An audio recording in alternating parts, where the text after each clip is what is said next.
promoting dialogue. It's midday in Dakar, 1 p.m. in Abuja. Good afternoon and many thanks for staying tuned to West Africa Democracy Radio, broadcasting on 94.9 FM and worldwide on WADR.org. Welcome to Newslink. And here are the top stories. All is set as Bashir Diomaye Faye to be sworn in on Tuesday as the fifth president of Senegal. Small women farmers in Nigeria call for prioritization of agri-related spending. There should be timely release of farm inputs to smallholder women farmers by the 3 tiers of government for this training season farming. 4 shot dead in Sampa, Ghana's Bono region following a renewed chieftaincy dispute, and military government in Niger creates oil and gas school to enhance exploration. Please stay tuned for these stories and more. Here is Imo Edit with Newslink. Many thanks for joining us and a warm welcome to our listeners in the Gambia, Ghana and Liberia.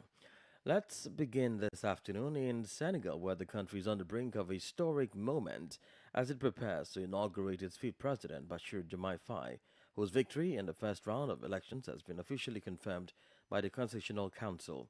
With a resounding 54.28% of the vote, Faye's ascendancy coincides with the culmination of his predecessor's tenure, that of Macky Sall. Abdullah Hassan brings us more details in this report. All the conditions are in place for Basiru Diomaye Faye to take over the reins of the country tomorrow, Tuesday. The Constitutional Council has confirmed his victory with 54.28% of the vote, and his predecessor Macky Sall's term of office ends tomorrow, Tuesday, April 2nd.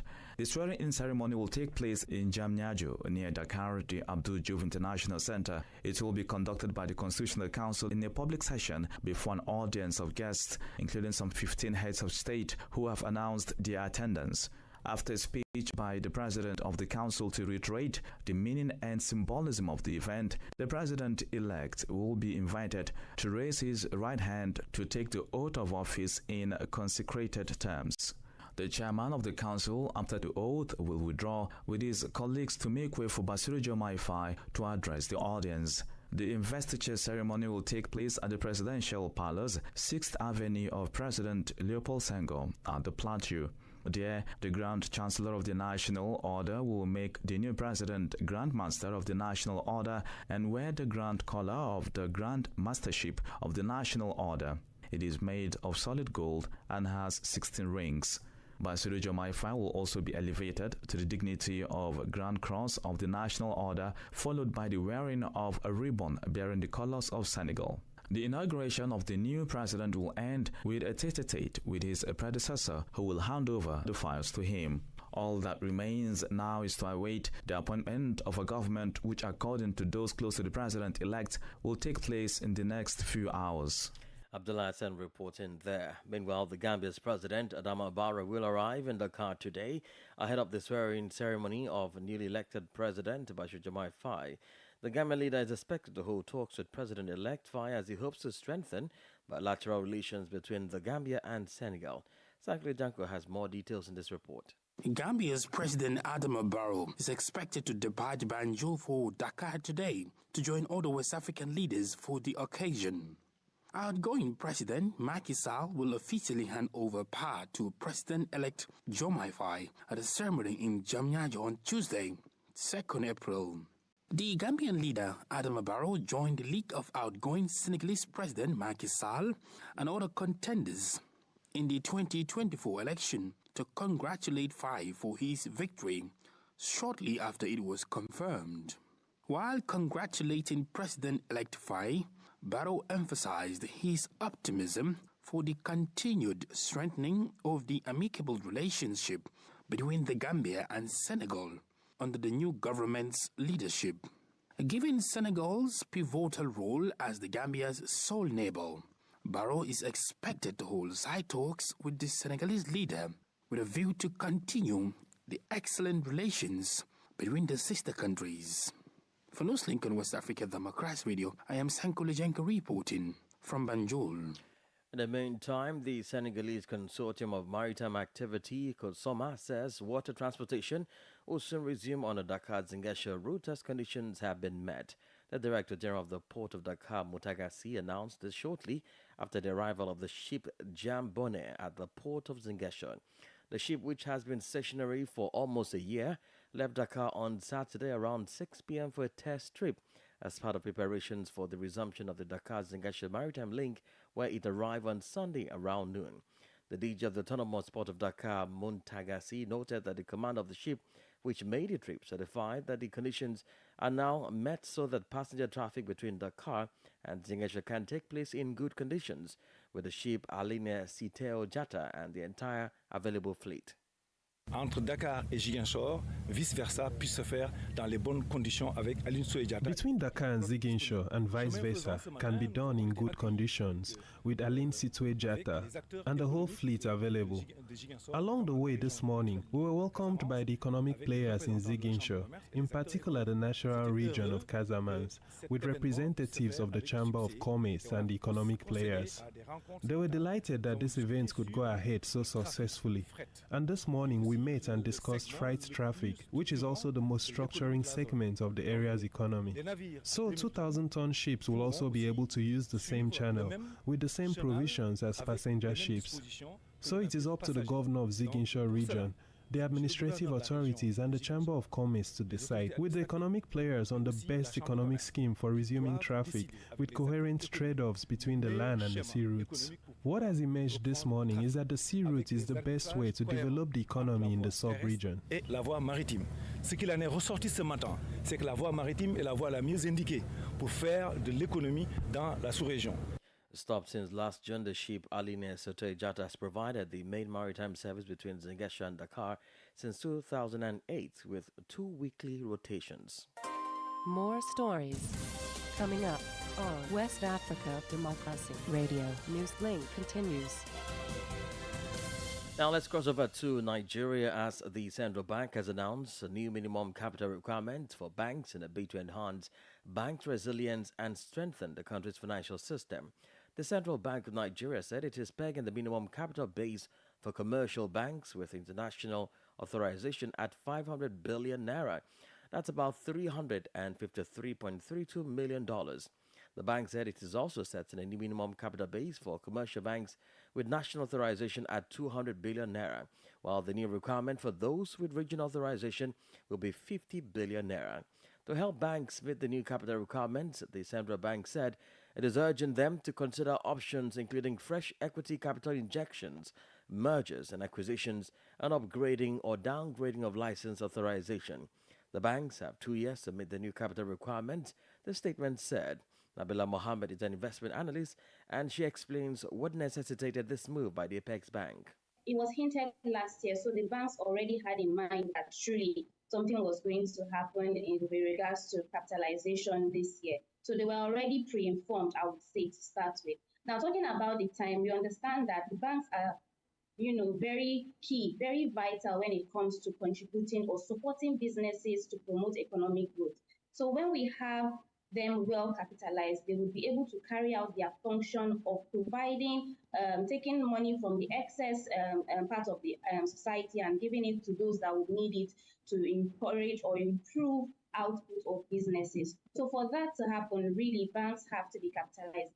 And when we look at the timing that this thing is coming at, the capitalization is largely going to be equity capital driven and not debt capital. So what that simply means is that given the current bullish run that we have in the equities market, with year-to-date return of around 39%, is largely in support of whatever equity capital rates that these banks will have to do eventually. So I think the timing is not bad at all, given that it's coming when we are beginning to see interest in FPIs coming in and stuff. So that would definitely encourage or bring it open to those set of investors that want to take advantage in the equities market and also take advantage of the fact that we are in a bullish run currently. So I think the timing is not bad. And I think that given that they've already been pre-informed about it, so they were already prepared for whatever it was that the CBN was going to come out with. Nabila Mohammed is an investment analyst. Meanwhile, women farmers in Nigeria are urging governments at all levels to prioritize agriculture development and address insecurity in farming communities by halting all non-essential spending. At the press conference in Abuja, representatives from the Small Scale Women Farmers Organization emphasized the need for immediate action to mitigate the impact of escalating economic challenges, food crisis, and high food inflation on smallholder women farmers nationwide. Usman Umar reports from Abuja. The women farmers under the umbrella of Small Scale Women Farmers Organization in Nigeria, SWAFON, called on the federal and state governments to reinstate the Growth Enhancement and Support Scheme, GESS, which provides subsidies to support smallholder farmers, particularly women, in accessing essential inputs such as quality seeds, seedlings, fertilizers, and pesticides. Fatima Gummi is the national president of the organization. The rising cost of feed and medication for livestock are severely affecting we small-scale women farmers, threatening our ability to sustain our livestock farming operations, as we are not able to afford to buy these essentials for our farming activities. Smallholder women farmers across do not receive any and has not received the palliatives shared by the government to cushion the current economic hardship and food inflation. The exorbitant prices of agricultural inputs like fertilizers, herbicides, and pesticides are contributing to diminish agricultural productivity and decrease engagement in farming activity. Anne Neka, the secretary of SWAFON, echoed Fatima's sentiments, emphasizing the need for the timely release of farm inputs and palliatives to smallholder farmers. There should be timely release of farm inputs to smallholder women farmers by the 3 tiers of government for this training season farming. 4. Special palliative targeted at smallholder farmers, especially women, should be designed to provide for the needs of farmers as they are amongst the poor and vulnerable. Despite President Bola Tinubu's declaration of a state of emergency on food security in July 2023, the situation persists. This persistence has prompted these women farmers to emphasize the urgency of the matter. They are urging the Nigerian government to address the economic hardships and inflation affecting smallholder women farmers and ensure swift action to facilitate a return to farming activities and alleviate the challenges faced by these farmers. For Newslink on West Africa Democracy Radio, Usman Umar reporting from Abuja. The Ivorian Cocoa Council, the sector's regulatory body, will on Tuesday unveil the price per kilogram of cocoa for the 2023-2024 intermediate campaign. Following this, the PDCI, an opposition parliamentary group in the National Assembly, proposes that for the intermediate campaign, which opens on April 1 today, the guaranteed farm gate price for cocoa be set at a minimum of 2,507 francs per kilogram. Ogebierica completes the story. The opposition Democratic Party of Côte d'Ivoire PDCI, through this appeal, wants the price of a kilogram of cocoa for small-scale milking to be set at 2,500 CFA francs compared to 1,000 CFA francs per kilogram for the main campaign, in view of the improvements in prices on the international market. According to the PDCI parliamentary group, the current trend in cocoa prices on the international market is experiencing an exceptional increase. The Ivorian government has set the price of cocoa for the main season at 1,000 CFA francs per kilogram. Given the capital importance of this agricultural speculation in the economy of Côte d'Ivoire, the PDCI says it rightly expects a significant impact on the country's economy in general and on the income of Ivorian cocoa producers in particular. Cocoa prices on the world market have reached historic highs. On the New York market, the price of cocoa exceeded the threshold of $10,000 per ton, or around 6,050 CFA francs per kilogram of cocoa on March 26, its highest price ever reached. The party also notes that the Ivorian government indicates that the farm gate price of cocoa is fixed in advance of the campaign, while the prices of cocoa futures continues to rise, reaching record levels. Côte d'Ivoire is the world's leading producer of cocoa with more than 2 million tons. Ogebierica reporting there. You're listening to Newslink on West Africa Democracy Radio 94.9 FM Dakar. Here's a reminder of the top stories. All this said as Bashir Diomaye Faye to be sworn in on Tuesday as the 5th president of Senegal. Small women farmers in Nigeria call for prioritization of agri-related spending. And still ahead, 4 people shot dead in Sampa, Ghana's Bono region following a renewed chieftaincy dispute. And military government in Niger creates oil and gas school to enhance exploration. We do have a guest interview and sports news. Please stay with us. You are listening to West Africa Democracy Radio, broadcasting from Dakar, Senegal. Don't forget, we are streaming live on WADR.org, YouTube and Facebook. Now, experts are warning of a possible overtaking of Ghana and Cote d'Ivoire as leading producers of cocoa in the world. It comes amid challenges faced by the farmers of the cash crop in the two countries. Well, Francis Boniface has a report on this. In Ghana, illegal mining, popularly known as galamsey, and swollen shoot disease are key drivers of the decline in production. According to a study conducted 4 years ago by Ghana's Cocoa Marketing Board, Cocoa Board, around 20,000 hectares of land have been lost in Gulansey. They've lost all these farms in-house through the activity of food and tenants. Here is Cocoa Board Public Relations Officer Fifi Boafo. If you have all these farms being lost, productivity affected as a result of illegal mining, then its impact on the industry is one we are really struggling to deal with. Meanwhile, a farmer whose farm had nearly 6,000 trees has been overtaken by illegal miners. Not wanting her name to be mentioned, she laments the devastating effect it has had on her after the illegal miners forcefully took over her farm after she refused to cede it to them to mine. My toil, my livelihood, all was destroyed, and it's not easy. It hurts. It's not as if there's another job anywhere that I can rely on. I've no source of income anywhere. For Eastern Region Assembly member Johnson Appiah, efforts have been made to severely deter the illegal mining, which is disrupting farming activities in the region. That is very true. We tried all possible best to resist mining because we know mining, when you allow mining to enter your community, whether it's being responsible or irresponsible, definitely you get some bad lot.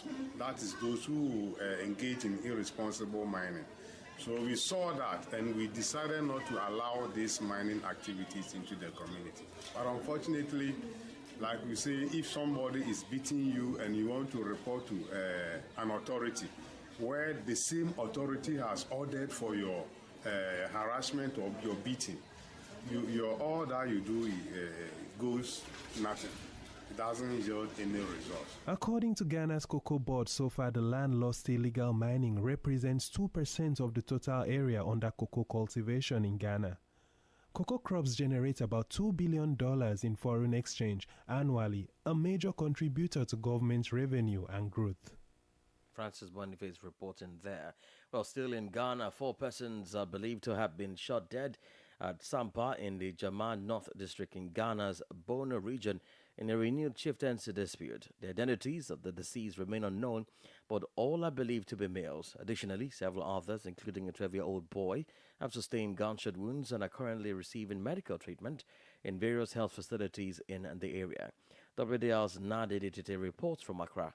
According to sources, the dispute stems from conflicting claims to the position of the Omanhene of the Sampa traditional area. Additionally, there are 2 individuals asserting their rights to the title Sangba Jafla II and Okojiaman Yao Sangodua II. The former has pledged allegiance to the Otumfuo Osei II, the Asantehene, while the latter is purportedly recognized as a legitimate chief by the local populace. The conflict escalated on Friday, March 29, when Okojiaman Sangodua II's representatives were dispatched to collect cashew royalties from purchasing companies in the region, coinciding with the ongoing cashew season. Simultaneously, Nana Sangba Jafla II's team also moved to collect royalties, resulting in a clash between the 2 factions. Tragically, amidst the confrontation, a member of Okojiaman Sangodua II's collection team was fatally shot, escalating tensions further as calls for retaliation emerged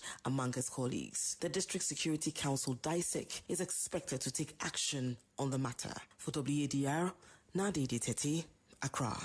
We head now to Niger, where the government has announced the creation of a National School of Oil and Gas, abbreviated as ENPG, at the Andre Salifu University of Zinder. According to the country's Minister of Higher Education, Research and Technological Innovation, the school pursues a public service mission through professional training, technical and technological education, research, and in the upstream and downstream oil sector. Augustine Kohli completes the story. The Ministry of Education said the new school is responsible, among other things, for ensuring professional license and professional master level training, as well as the development and retraining of engineers and technicians in the oil sector, we can read in the official document. The University of Zinder, the second largest university institution in the country in terms of numbers, already has a department in petroleum technology, but teaching so far is limited to dot and bachelor's level in the fields of exploitation and refining.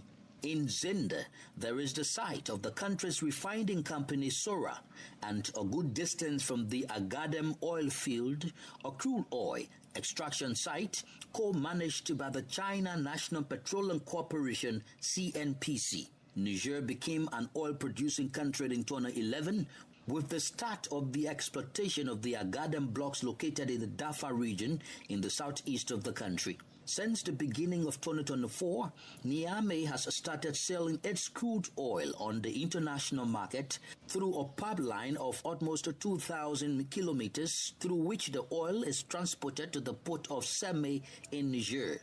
Production increased from 20,000 to 110,000 barrels per day. Augustine Kohli reporting there. Politics, analyses on major news, social matters, and all. This is a guest. Well, our guest this afternoon is Kopep Dabagat, the Secretary General of the West African Civil Society Forum, WASOF. In this interview, he talks about the emergence of Bassirou Diomaye Faye as the incoming president of Senegal. He also mentions how this has solidified the country's stance as indeed a beacon of democracy, just as Ghana is next on the line for a presidential election. I feel that the focus of President-elect Bassirou Diomaye Faye is, it's very clear, really, and you've seen from his antecedents some of the things that he has actually stood for, manifesting or coming out in the manifesto that he has, pushed out. So I believe that it's going to be a doer or someone that will attempt to do certain things. Well, some strong points in his manifesto that he has expressed include one, the fact of the need to have,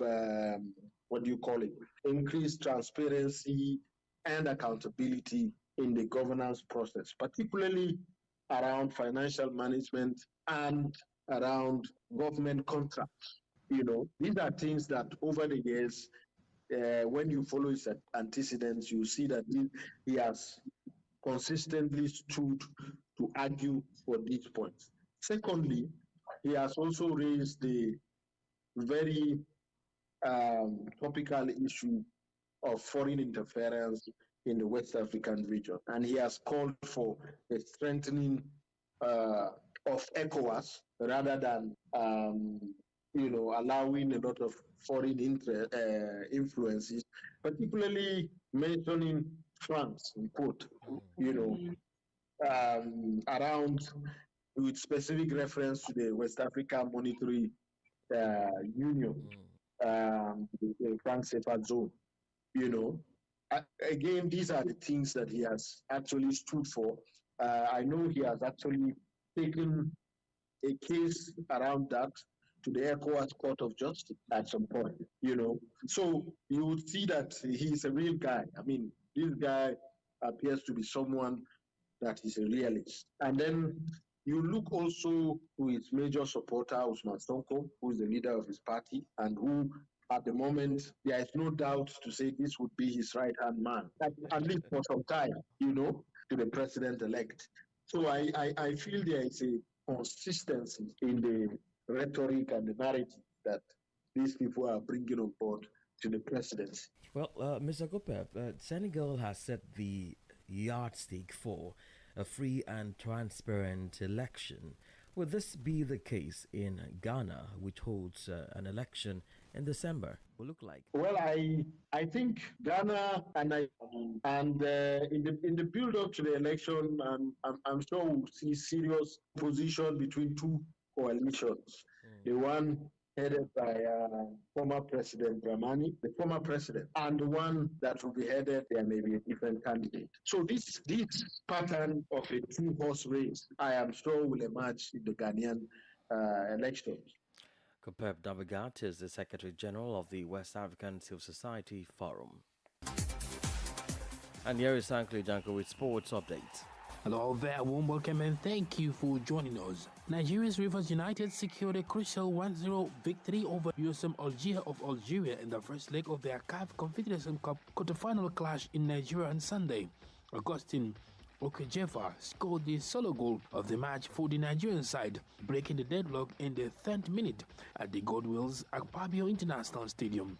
Abubakar Adamu's well-executed assist from a corner kick set the stage for Okejefa's decisive goal, putting the home side in the lead early in the match as reported by CAF. USM Algeria will hope to overturn the deficit and secure passage to the semi-finals when they host Rivers United in the second leg on 7 April in Algiers. Elsewhere, Ghana's Dreams FC came out on top in the West African derby after a 2-1 win against Mali's 10-man Stade Malien in Bamako on Sunday. Experienced striker John Atwi was the hero after scoring a brace to help his side to a crucial away win in the first leg of the quarterfinal.